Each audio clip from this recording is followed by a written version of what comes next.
당신은 지금 어쩌면 오랫동안 스스로에게 혹은 당신의 삶을 잠식한 누군가에게 던져온 질문 앞에 서 있을지도 모릅니다. 저 사람의 끝없는 자기 중심성과 냉혹함은 혹시 유전적인 숙명일까? 저토록 타인에게 무감각한 기질은 타고난 천성에서 비롯된 것일까? 혹은 내 부모나 가족에게서 나르시시즘적인 특성이 뚜렷하게 보이는데 과연 나도 어쩔 수 없이 그 그림자를 답습하게 될까? 나르시시스트를 마주한 많은 이들이 그들의 비정상적인 행동 패턴 앞에서 존재론적인 물음표를 던지곤 합니다. 오늘 우리는 이 질문의 핵심, 즉 나르시시즘이라는 복잡다단한 인간의 심리 현상의 유전적 요인이 정확히 어떻게 관여하는지 그 타고난 그림자의 실체를 깊은 심연까지 파고들어 냉철하고 현실적으로 심층 해부해 볼 것입니다. 우리가 태어날 때부터 가지고 나오는 기질은 나르시시즘 형성의 중요한 원재료가 될 수 있습니다. 이는 우리가 세상을 인지하고 반응하는 타고난 경향성을 의미합니다. 마치 백지 같은 캔버스에 어떤 색으로 밑그림이 그려지는 것과 같다고 볼 수 있습니다. 어떤 사람은 선천적으로 높은 충동성, 강렬한 자극 추구 경향, 쉽게 만족하지 못하는 보상, 민감성, 감정 조절의 어려움, 극도의 예민성이나 정서적 불안정성, 혹은 타고난 과민성과 같은 기질적 특성들을 물려받을 수 있습니다. 이런 특성들은 마치 끓는 점 낮은 물처럼 외부 자극에 다른 사람보다 더 격렬하게 반응하고 자신의 감정을 다루는데 더 큰 어려움을 겪을 수 있음을 의미합니다. 특히 높은 보상 추구 경향과 낮은 역경 민감성 같은 기질은 나르시시즘과 관련이 깊다고 알려져 있습니다. 끊임없이 보상을 추구하고 실패나 비판을 잘 받아들이지 못하는 성향은 나르시시스트가 보여주는 자기 과대평가, 비판 불허, 그리고 타인 착취적인 행동의 생물학적 토대가 될 수 있습니다. 이러한 기질적 특성들은 나르시시스트가 되기 위한 씨앗 혹은 잠재적인 토양은 될 수 있습니다. 그러나 이 씨앗이 반드시 나르시시즘이라는 이름의 유독한 싹을 틔우고 비극적인 열매를 맺는 것은 아닙니다. 건강한 환경에서는 오히려 뛰어난 리더십, 강한 추진력, 비범한 창의성, 혹은 강한 회복 탄력성으로 발현될 수도 있는 양면성을 가지고 있습니다. 핵심은 기질 자체가 나쁘다기보다 이 기질이 어떤 환경과 상호작용하느냐에 달려 있다는 것입니다. 우리가 유전적인 요인을 이야기할 때 빼놓을 수 없는 것이 바로 가족력입니다.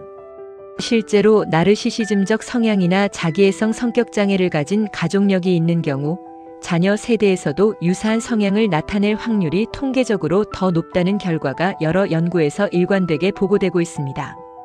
여기서 중요하게 짚고 넘어가야 할 것은 이것이 원인이 되어 결과를 직접적으로 유발한다는 단순한 인과관계가 아니란 밀접하게 관련되어 있다는 복잡한 상관관계를 의미한다는 점입니다.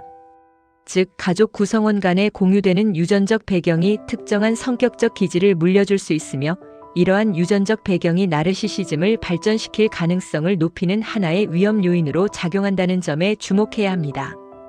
예를 들어 한 연구는 나르시시즘의 두 가지 핵심 차원인 과대성과 특권의식 모두 유전적 영향을 받는다는 것을 보여주기도 했습니다. 부모로부터 유전자를 물려받는 동시에 부모의 양육 방식과 행동 패턴을 직접 보고 배우며 자란다는 점을 간과해서는 안 됩니다. 유전과 환경은 서로를 모방하거나 강화하며 얽히는 경우가 많습니다. 같은 그림의 밑그림을 물려받았지만 그 그림 위에 부모가 칠한 색채와 붓질까지 그대로 배우게 되는 것과 같은 이치입니다. 나르시시즘은 단 하나의 나르시시즘 유전자가 존재하여 발병을 결정하는 것이 아닙니다. 오히려 수많은 유전자들이 각기 미미한 영향을 미치고 이들이 서로 복잡하게 상호작용하며 특정한 기질적 특성을 만들어내는 복합 유전의 성격을 띠는 것으로 추정됩니다.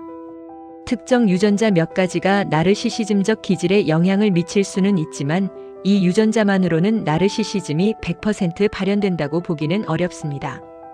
더 나아가 단순히 유전자를 가지고 있다고 해서 그 유전자가 반드시 발현되는 것도 아닙니다.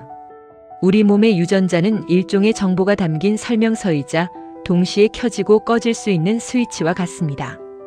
특정 환경적 조건, 예를 들어 극심한 스트레스, 외상, 특정 양육 방식, 사회적 압력 등이 주어졌을 때 비로소 그 스위치가 켜지고 유전적 성향이 나르시시즘이라는 형태로 표출될 가능성이 높아진다고 이해하는 것이 가장 정확하고 현실적입니다. 이를 유전자 환경 상호작용이라고 합니다. 이는 유전적 성향이 특정 환경적 요인과 만나 불이 붙을 때 비로소 인격의 한 면으로 발현되는 과정을 설명하는 것입니다. 예를 들어 선천적으로 민감하고 충동적인 기질을 가진 아이가 있다고 가정해보면 만약 이 아이가 따뜻하고 안정적인 양육 환경에서 자란다면 자신의 감정을 건강하게 조절하고 타인과 공감하는 법을 배우며 긍정적인 방향으로 성장할 수 있습니다. 타고난 에너지는 긍정적인 목표를 향하는 추진력이 되고 민감함은 섬세한 감수성으로 승화될 수 있습니다. 반면 방치, 학대, 혹은 과도한 찬양이나 통제와 같은 비정상적인 양육 환경에 노출된다면 타고난 기질이 나르시시즘적인 특성으로 증폭될 가능성이 훨씬 커진다는 것입니다. 민감함은 타인의 비판에 대한 극도의 취약성으로, 충동성은 통제되지 않는 공격성으로 변모할 수 있습니다. 이처럼 유전자와 환경은 마치 씨앗과 토양, 혹은 설명서와 외부 스위치처럼 끊임없이 상호작용하며 한 개인의 인격과 성격을 빚어내는 것입니다. 당신의 운명이 당신의 유전자에 새겨진 고정된 코드가 아님을 깨달아야 합니다. 지금까지 우리가 나르시시즘과 유전적 요인 사이의 복잡한 관계를 깊이 들여다본 결과 한 가지 분명한 사실을 알 수 있습니다. 나르시시즘은 단순히 DNA에 각인되어 무조건 발현되는 유전병이 절대로 아닙니다. 이는 당신이 생각하는 것처럼 유전자에 코딩된 피할 수 없는 운명이 아닙니다.